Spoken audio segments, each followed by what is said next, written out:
50-an, gereja tua. Ya, jadi saudara, saya kasih pesan sama hamba Tuhan ini. Saya bilang ini, Mas daerah memutuskan supaya kamu yang menggembalakan sana. Ini menggembalakan jemaat yang sudah tua, ya jemaat yang puluhan tahun. Ini variasi dong, pikiran itu variasi, apalagi melayani orang rote. Ya, sini ada orang rote juga, nama saya orang rote juga di sini ya. Ya, jadi jemaat tapi puji Tuhan, hamba Tuhan ini saya lihat, ya, tapi puji Tuhan ada variasi. Kebetulan dia punya istri juga orang rote, ya, jadi ya kalau ada orang rote bergerak keras ya dorong saja, itu maju ke depan, hadapi, ya. Ya, jadi puji Tuhan, saudara-saudara sekalian, tapi itu semua terjadi karena doa. Doa itu sangat besar dalam hidup kita. Ya, pagi hari ini saya lihat jemaat semangat untuk kita mau menerima perjamuan kudus. Saya harap jemaat semua bisa duduk dengan tenang. Orang tua amankan anak-anak. Kalau anak-anak yang disuruh diam pasti mereka diam. Ya, ya. Tolong tolong amankan. Bukan amankan bawa ke kamar, tidak boleh. Tetap di dalam gereja, ya. Amankan di sini saja, saudara-saudara, karena anak-anak tidak bisa kita larang. Kita larang satu, dia pegang satu. Itulah kreatifnya anak. Larang satu, dia lari ke satu lagi. Jadi kita orang tua bijak untuk mengatasi ini, supaya mereka juga bisa ikut ibadah, karena sekolah minggu tidak ada. Untuk sementara kita sekolah minggu sama-sama. Kalau kumpul sekolah minggu juga sudah cukup banyak juga, ya, sudah cukup banyak untuk kita bisa bikin sekolah minggu. Puji Tuhan, saya memberikan judul pagi hari ini yaitu tentang doa. Saya harus bicara terus doa, ya, karena doa ini memang kita rasakan, kita alami setiap hari. Oleh sebab itu saya kasih judul pagi hari ini doa. Ya, sekalipun saya singgung terus setiap hari, ya, tapi itu harus diingat terus. Setiap saat harus diingat terus. Mari kita sama-sama, saudara, buka di dalam Yakobus pasal yang kelima, ya. Satu ayat saja, tapi saudara-saudara, ya, kita tidak pernah bosan untuk mendengar firman Tuhan ini, karena ini harus diingat terus, diulang terus supaya jemaat jangan lupa, karena ini paling penting dalam setiap kehidupan kita umat yang percaya. Saudara membuka dalam Yakobus pasal yang kelima ayat yang ke-16. Silakan berdiri. Yakobus pasal 5 ayat yang ke-16. Saya baca. Karena itu hendaklah kamu saling mengaku dosamu dan saling mendoakan supaya kamu sembuh. Doa orang yang benar bila dengan yakin didoakan sangat besar kuasanya. Silakan duduk. Sederhana saja, ya, ayatnya sederhana, ayatnya kita selalu dengar, sangat keluarga sekali, ayat yang sudah sangat keluarga. Saya katakan sudah sangat keluarga yang kita sudah dengar setiap saat, ya. Tapi bagaimana kita sedengar itu, kita lakukan atau tidak? Nah, itu harus saya ingatkan terus itu, ya.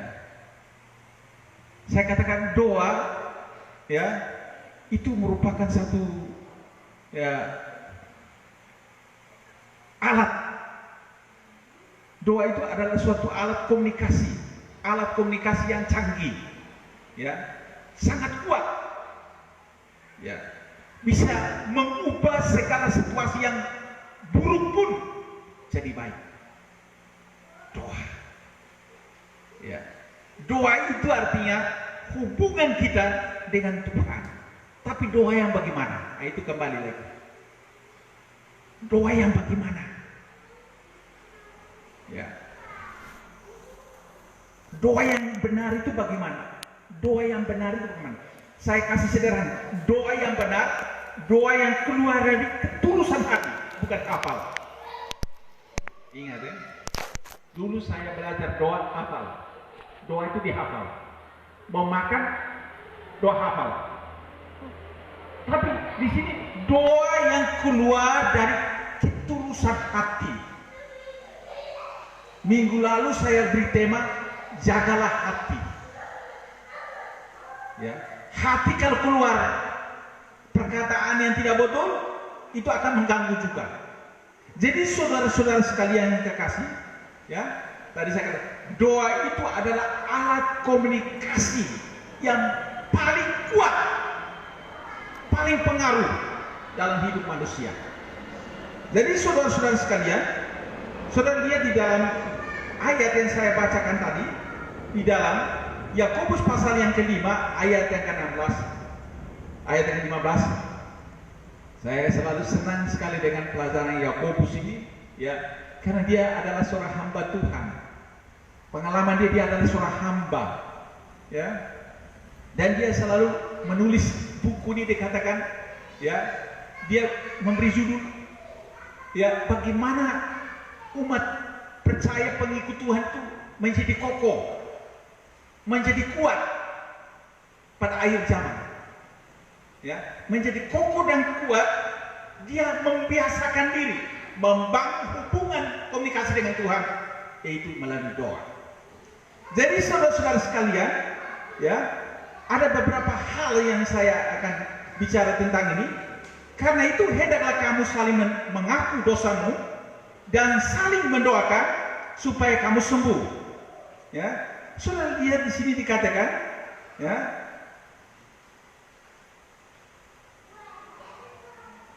di dalam ayat yang ke-16, ya, ya, saudara, langkah pertama yang kita harus lakukan untuk doa kita didengar oleh Tuhan, ya, adalah mengaku segala dosa kita.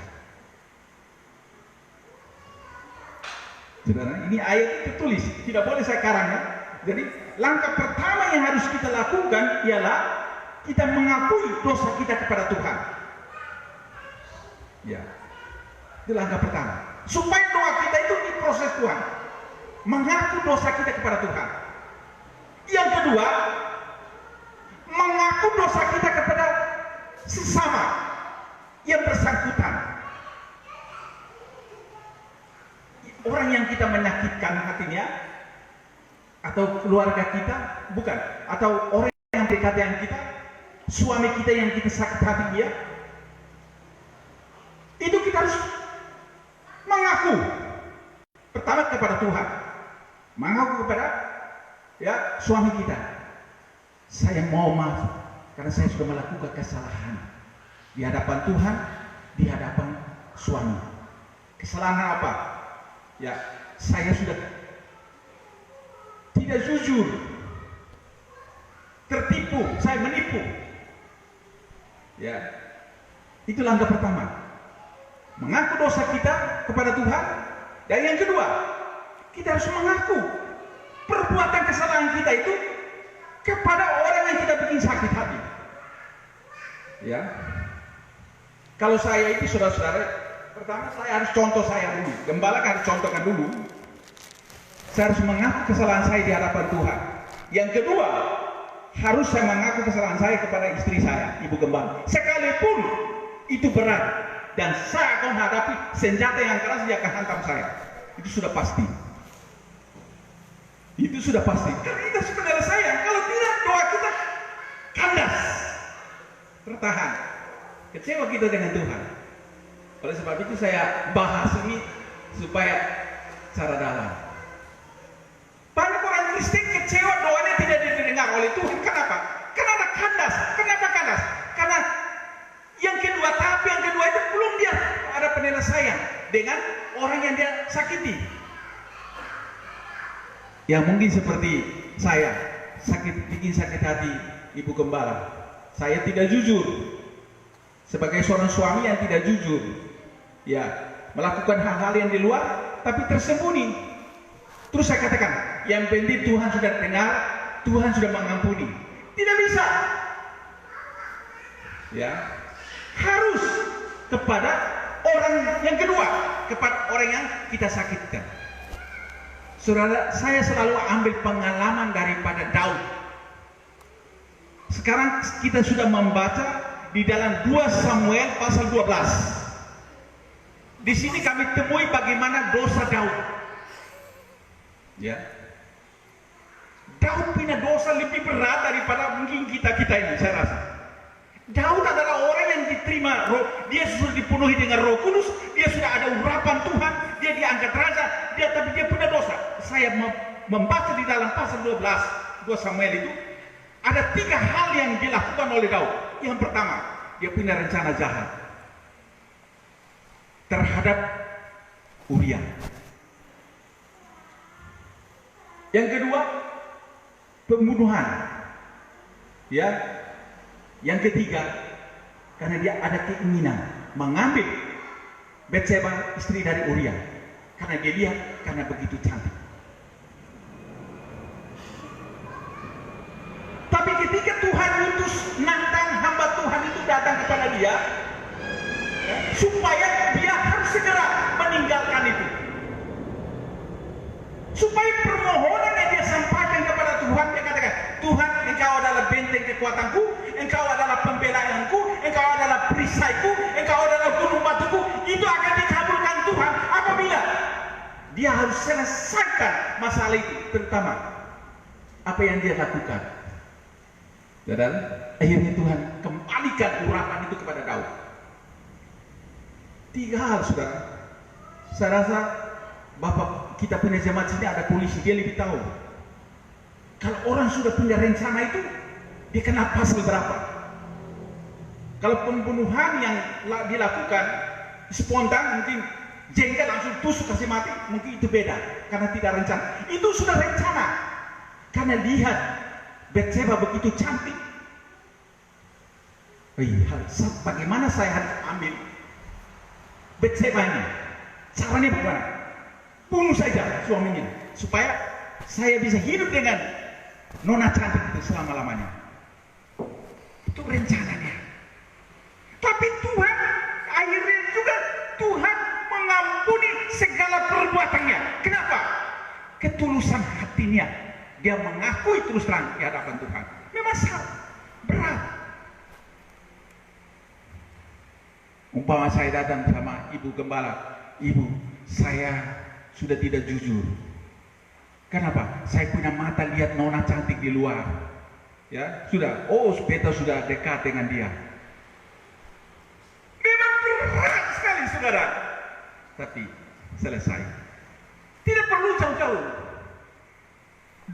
Pengakuan yang pertama kepada Tuhan, pengakuan kedua terhadap orang yang kita bikin sakit, terutama orang yang paling dekat, terutama suami atau istri. Itu selesai. Tidak usah ke orang lain lagi. Kalau orang lain itu nanti dia akan keluarkan, eksposkan saudara punya kehidupan yang tidak betul. Jangan.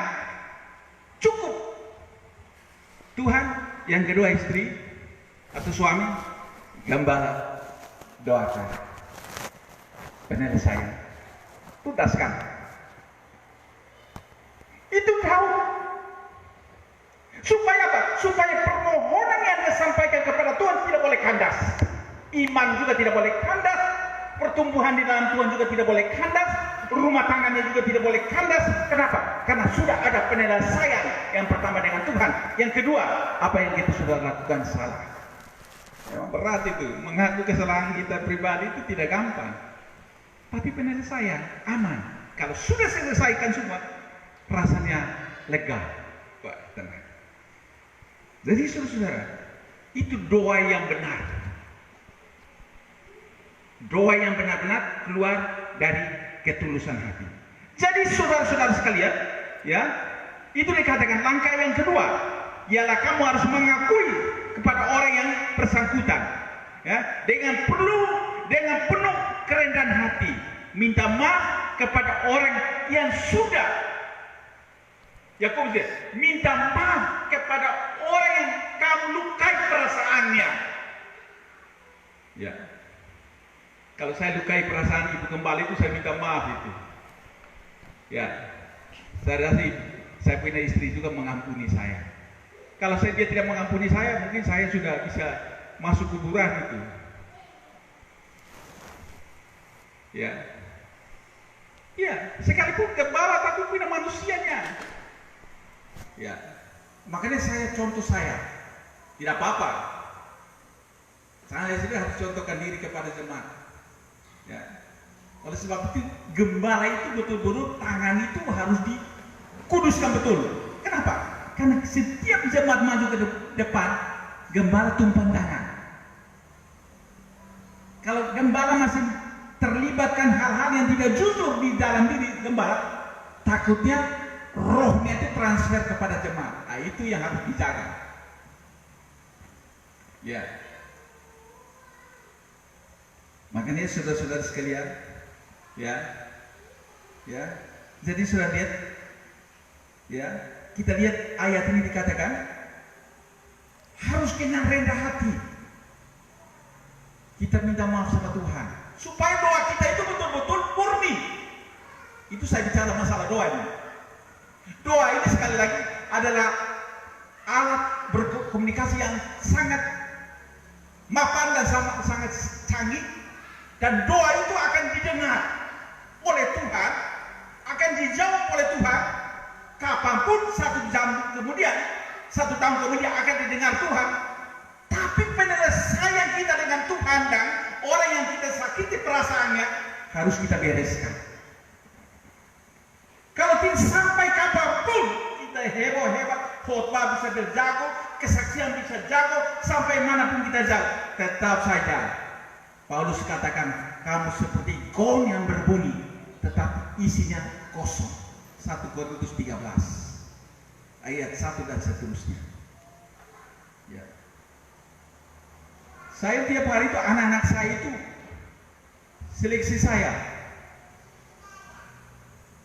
Bapak kalau khotbah, Bapak harus tunjukkan, Bapak jangan hanya mulut saja Bapak khotbah, tapi karakter Bapak. Bapak punya bahasa tubuhnya itu harus memperlihatkan bahwa seorang hamba. Itu saudara.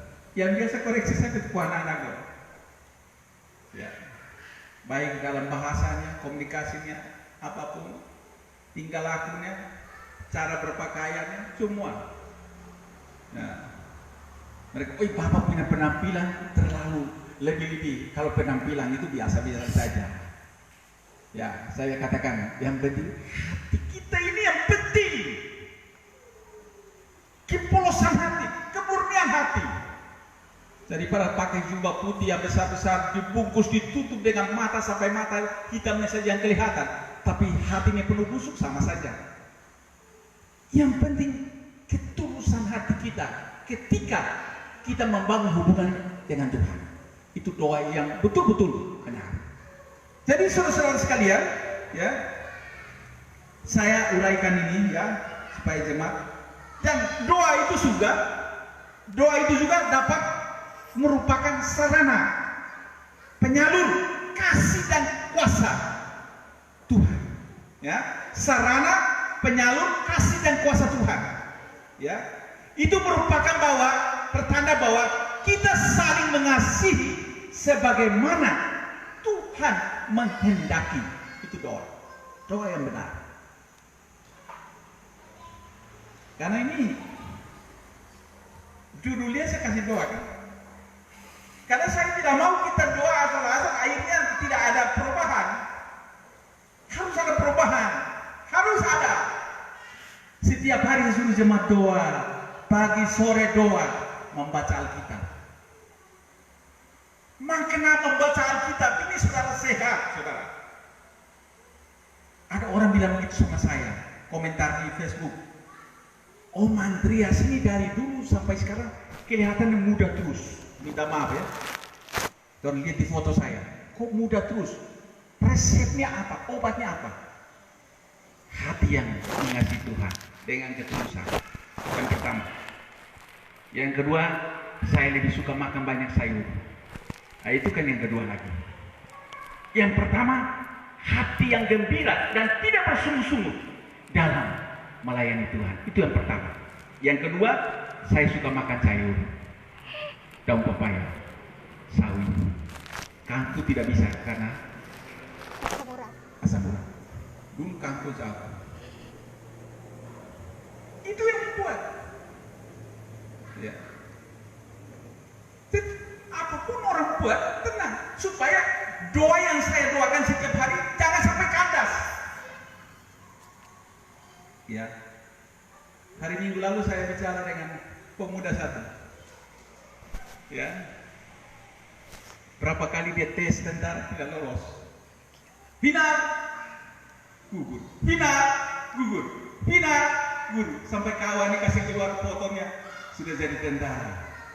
Ada yang sudah jadi tentara, ada yang sudah bertugas di istana presiden.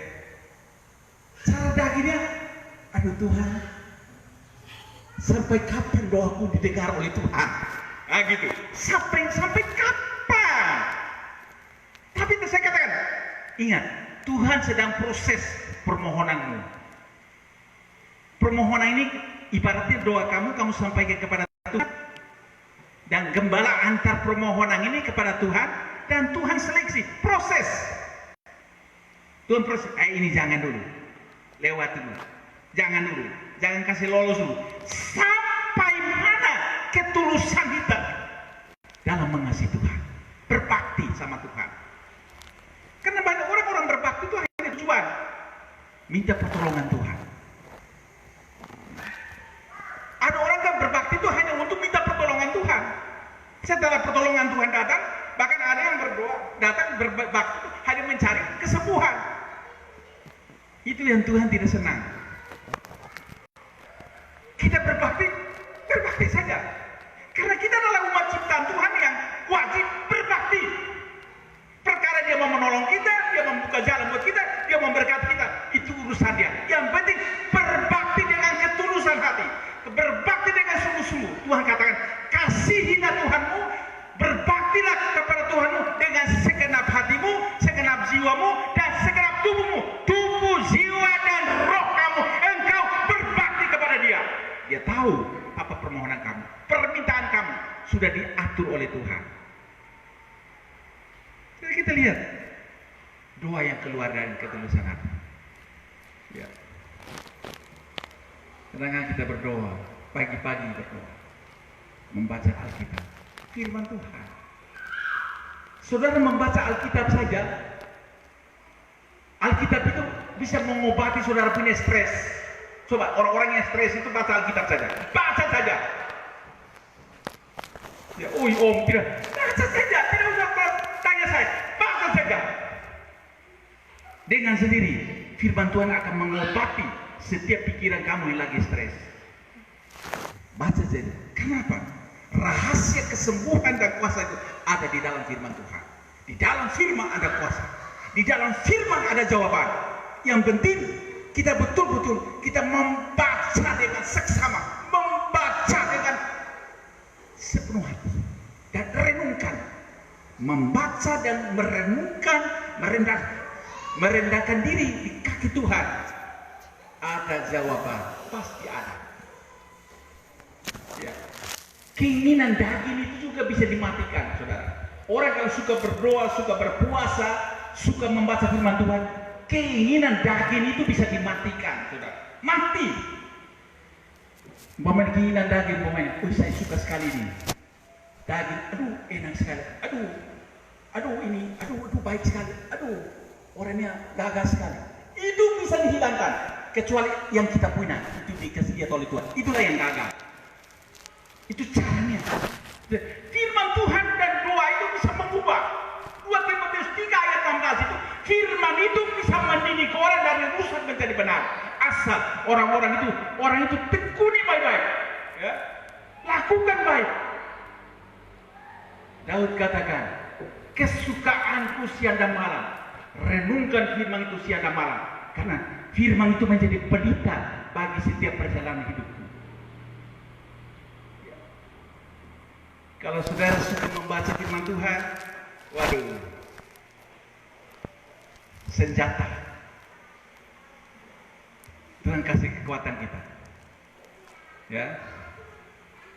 Senjata kita yang paling kuat punya kesabaran dalam mengiring Tuhan. Ada hati kesabaran. Ibu-ibu lebih sabar. Saya harus presentasikan kaum perempuan, dia lebih sabar 90%, 90 bukan 90% wanita lebih sabar.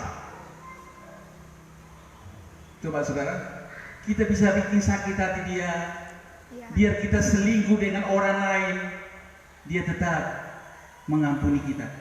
Tapi kalau dia yang selingkuh, kita laki-laki stres berat, bisa-bisa kita pergi cari orang, kita bunuh orangnya. Tapi kaum perempuan bilang, aduh saya harus mengampuni dia. Ujung-ujung dia hanya menangis. Kok orang dia punya hati, sakit, itu sakit, mengembang. Itulah saya kata 90% wanita itu lebih sabar daripada kita laki-laki. Dalam segala hal wanita lebih sabar. Dalam segala hal. Itulah saya katakan senjata yang paling terkuat. Ya, belajar kesabaran dari seorang istri perempuan. Kenapa? Itu rahasianya ada di situ. Kekuatannya ada di situ, sabar. Kadang-kadang kita kerja, aduh, nggak maju-maju. Kita datang sama itu bilang, Bapak sabar ya, ada waktunya. Langsung kita sabar. Mungkin suami pergi kerja, istri lagi duduk di kaki Tuhan berdoa, Tuhan kasih kekuatan, lindungi suami saya. Jadi kesabaran dan kesetiaan dari seorang perempuan itu akan turun kepada suami. Karena istri itu setia, istri itu jujur, istri itu sabar, maka suami juga ikut sabar juga. Kenapa? Karena dari orang yang Tuhan siapkan buat kita. Itu terbukti. Bukan tidak terbukti, itu terbukti. Sabar. Kesabaran itu merupakan senjata yang paling terkuat dalam hidup manusia. Ya. Jadi saudara-saudara sekalian, doa membuat kita sabar menghadapi segala situasi kehidupan, masalah hidup apapun. Ya. Doa itu penting. Hubungan kita, ya, komunikasi kita dengan Tuhan, dan tidak pernah habis-habisnya. Jadi saudara-saudara sekalian, kita lihat, ya, saya katakan tadi, ya, yang berikut dikatakan bahwa doa orang yang benar, bila dengan yakin didoakan, sangat besar kuasanya. Yang dimaksud dengan orang benar, saudara di sini dikatakan, yang dimaksud dengan orang yang benar dalam ayat ini ialah, ya, orang yang lakukan kehendak Tuhan, kehendaknya sesuai dengan kehendak Tuhan. Itu artinya orang yang benar. Doa orang benar sangat besar kuasanya apabila orang punya kehendaknya itu melakukan kehendak Tuhan. Itu yang dikatakan, itu yang dimaksud yang doa orang yang benar. Jadi saudara, itu saya uraikan begitu saudara. Ya. Jadi saya tidak mau tambah, tidak mau boleh kurang. Salah satunya kita taati firman Tuhan. Ya. Karena Tuhan bilang, kamu harus taati. Ya, harus melakukan. Jadi saudara-saudara sekalian, ya, yaitu ya melakukan kehendak Tuhan. Kehendak kita sesuai dengan kehendak Tuhan, yaitu memiliki hubungan yang baik, yang benar dengan Tuhan dan sesamanya. Memiliki doa orang yang benar artinya doa yang memiliki hubungan yang baik dengan Tuhan dan sesamanya. Sesama itu penting. Jangan hanya dengan Tuhan baik tapi sesama tidak baik, itu salah juga. Hukum Tuhan kan ada dua. Yang pertama, kasihilah Tuhan Allahmu. Yang kedua, kasihilah sesamamu. Itu hukum itu harus satu, tidak boleh terpisah. Baru doa kita dikatakan doa orang yang tulus hati, benar. saudara, supaya tujuan saudara doa itu jangan salahkan Tuhan. Kalau saudara punya doa belum dikabulkan Tuhan, terperiksa. Kenapa doa saya dikabul Tuhan? Tidak didengar Tuhan. Hati saya belum jujur dengan sesama. Kita berdoa tapi kita punya akar pahit dengan orang. Kita punya rasa akar pahit dengan keluarga, akar pahit dengan sesama, akar pahit dengan teman. Tidak mau mengampuni orang, tidak mau menyelesaikan masalah dengan orang. Tetap jaga egoisnya. Bagaimana doa kita bisa didengar? Pasti ditahan oleh Tuhan.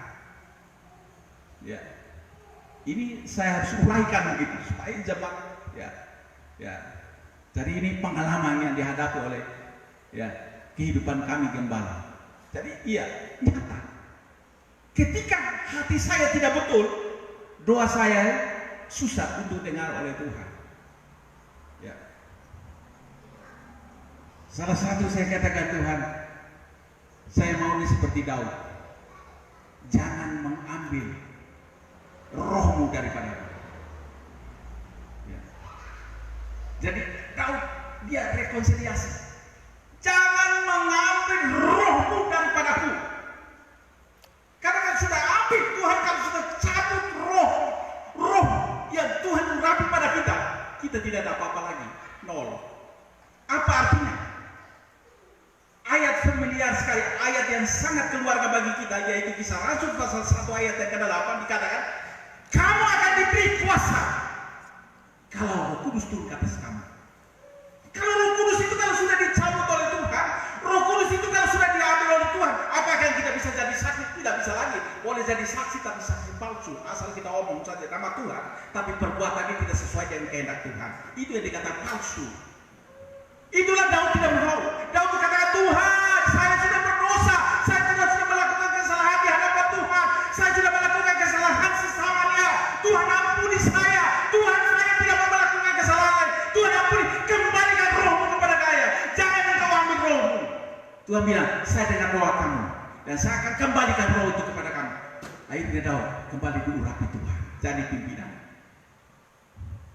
Jadi saudara-saudara, sekalipun dosamu seperti kerbiji, sekalipun dosamu besar apapun yang kamu lakukan masa-masa yang lalu, tapi ketika kamu datang dengan penuh kerendahan hati, kamu katakan, Tuhan ampuni dosa saya, Tuhan ampuni dosa saya. Saudara datang juga kepada orang yang saudara sakiti, Mama, Papa, ampuni saya sudah salah, saya sembunyi dosa dengan Mama, dengan Papa, ampuni saya.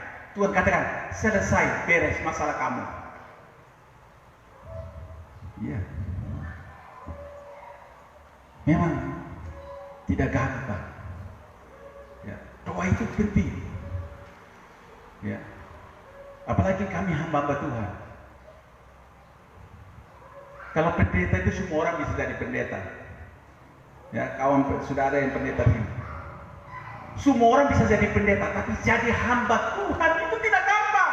Hamba Tuhan itu artinya dia sudah menerima gelar urapan Tuhan, Roh Kudus.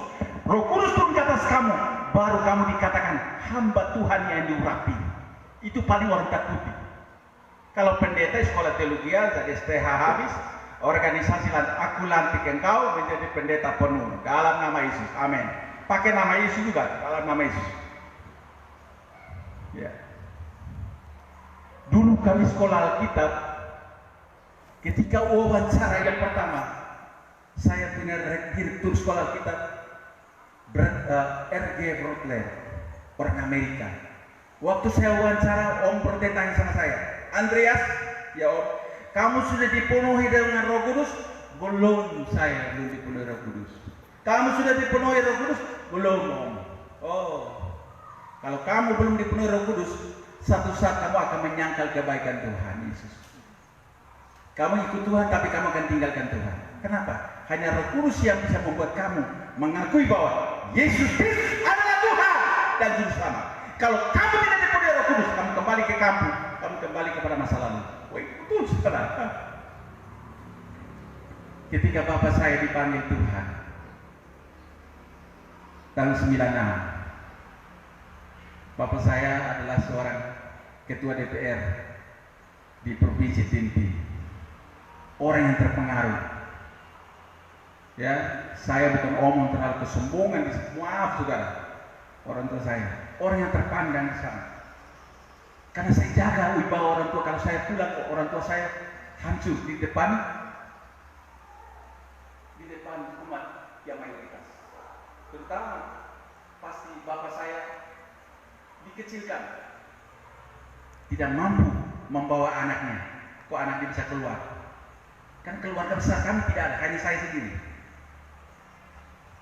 Yang jadi ya umat pertobatan.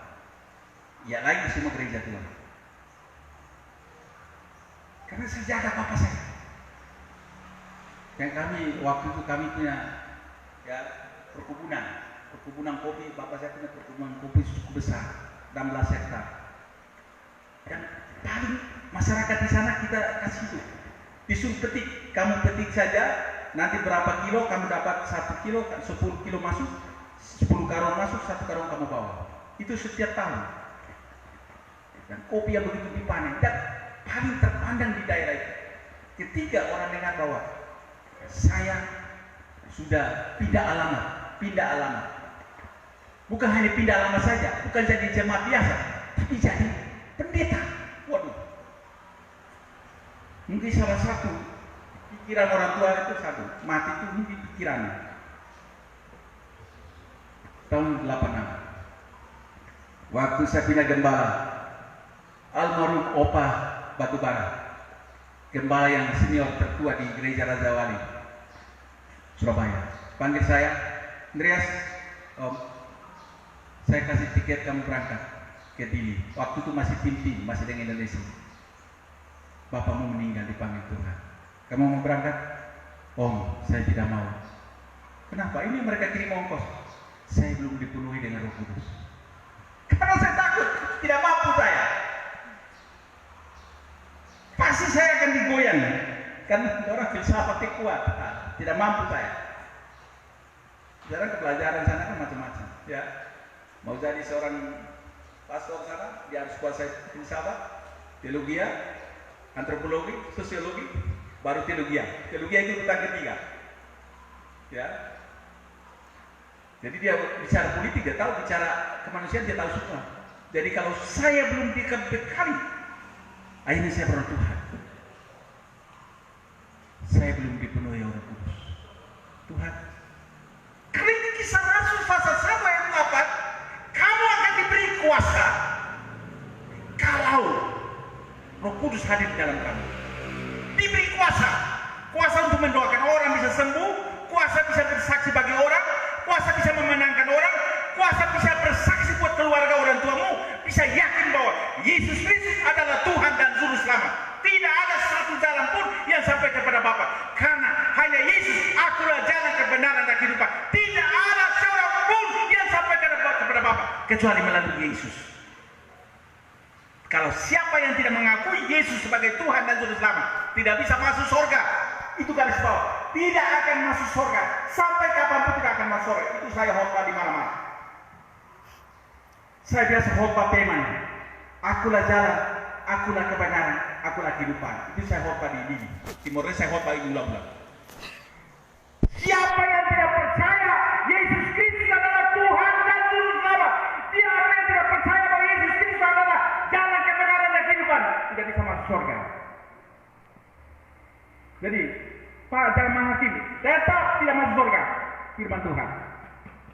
Ini saya bicarakan Roh Kudus kasih keberanian. Omong saja, saya omong terus, mantap terus saya, omong terus. Karena saya mau keluarga saya juga selamat. Jangan saya saja, saya tidak mau egois. Keluarga saya harus selamat. Saya bilang, saya mau kalian selamat. Saya mau kalian boleh. Jangan sampai kalian masuk neraka. Oleh sebab itu saya harus bersaksi dengan berani bahwa hanya percaya kepada Yesus, terima Yesus sebagai Juru Selamat, kamu tidak akan masuk neraka, masuk surga. Selesai. Doamu akan didengar Tuhan. Terus mereka bilang, doa kepada siapa? Doa kepada Yesus. Kepada Tuhan siapa? Tuhan Yesus. Ulang-ulang. Kepada siapa? Kepada Tuhan Yesus. Tidak Tuhan lain. Kepada Tuhan Yesus. Mereka bilang, wih, pendeta itu terlalu radikal. Tidak ada radikal. Tidak ada radikal. Itu firman Tuhan. Alkitab sudah katakan. sampai tetesan darah terakhir pun tetap saya harus mengakui Yesus Kristus adalah Tuhan. Jadi saudara-saudara sekalian, ya, itu dikatakan tadi, saya katakan, ya, doa orang yang benar bila dengan yakin didoakan sangat besar kuasanya. Terus yang berikut dikatakan ada kata yakin, ya, di sini bila dengan yakin didoakan. Kata yakin itu dikatakan menunjukkan bahwa ada iman, kesungguhan hati, bebas dari kebimbangan dan keraguan, bebas dari keraguan, bebas dari kebimbangan, bebas dari segala-galanya dan memiliki iman yang sejati. Hanya Yesus yang dapat menyelamatkan kita. Itu adalah doa. Doa kita itu tidak dengar Tuhan, doa kita kandas. Kenapa? Karena doa yang tidak jelas, tidak benar. Sebut nama yang tidak jelas. Akhirnya apa? Doa membuat kita stres dan frustasi. Tinggalkan Tuhan. Kenapa? Doa yang tidak jelas. Doa penting, ya, sangat besar kuasanya. Jadi saudara-saudara sekalian, ya, oleh sebab itu ayat ini tadi kita sudah cukup membaca tadi, ya, dan doa itu, ya, doa orang benar mendekatkan orang itu selalu kepada Tuhan, ya. Doa orang benar itu membuka jalan bagi kehidupan orang yang penuh dengan roh. Doa itu selalu mendatangkan kuasa untuk melayani Tuhan. Doa itu merupakan satu membangun sarana hubungan kita dengan Tuhan. Doa itu memberikan apa? Wawasan kita mengenai pemeliharaan Tuhan terhadap kita. Itulah, ya, makna daripada doa. Jangan asal doa. Kalau saudara berdoa, kalau tidak tahu maknanya, saudara berdoa nanti saudara jenuh, tinggalkan Tuhan. Tadi saya sudah katakan, uraikan baik-baik. Doa yang benar, doa yang dengan tulus hati, doa yang harus ada penyelesaian dengan Tuhan. Yang pertama, mengaku kita punya kesalahan di hadapan Tuhan, mengaku kesalahan kita sesama orang yang kita menyakitkan perasaannya. Itu harus selesai. Baru doa kita itu diatur oleh Tuhan.